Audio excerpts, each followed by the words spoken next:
Hello and welcome to this NARDIS Disease Alert webinar for October 2017.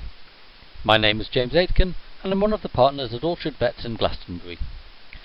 As cows begin the housing season and a greater proportion of the diet comes from conserved foragers, the risk of wire disease may increase. Cobalt deficiency in lambs may also become apparent at this time of year. Keep watching and have a go at the clinical quiz, which can count towards City and Guilds qualifications. Firstly, as always, many thanks to our sponsors, and also to Phil Scott, who provided many of the clinical images used in this presentation.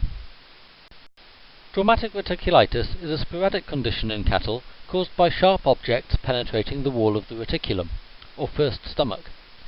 Traditionally, this has been called wire disease, but given the wide variety of objects, such as nails, screws and shards of plastic which can be involved, the American term hardware disease is probably more fitting. Common sources of sharp ingested objects include tyres used for weighing down clamp silage. As these degrade over time, the wires can drop out and into the forage. There have also been outbreaks when tyres have inadvertently been put into mixer wagons along with the silage. The ashes from bonfires may also be a source of sharp objects, which some cattle find surprisingly palatable.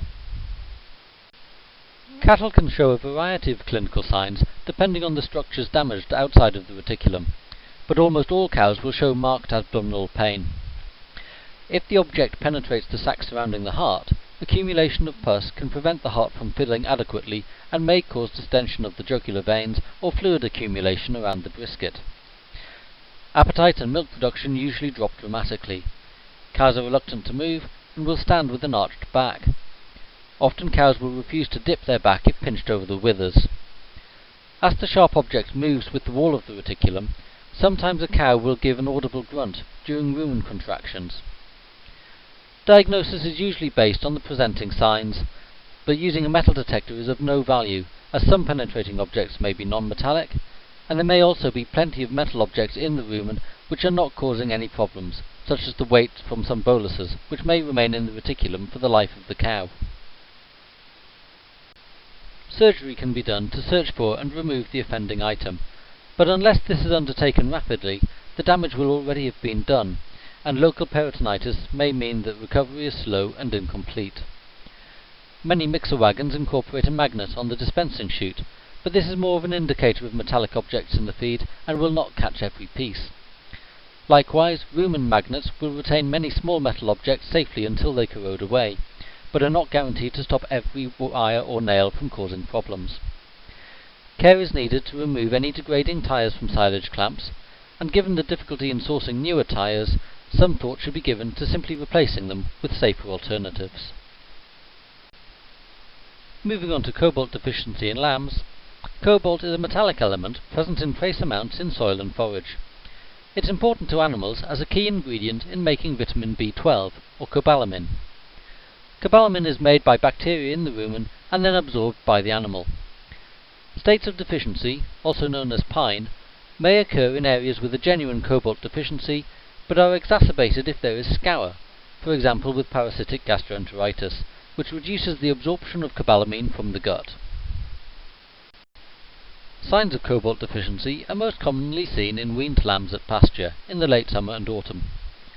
Lambs tend to have poor growth rates and fleece quality, and they may have reduced appetite and lethargy.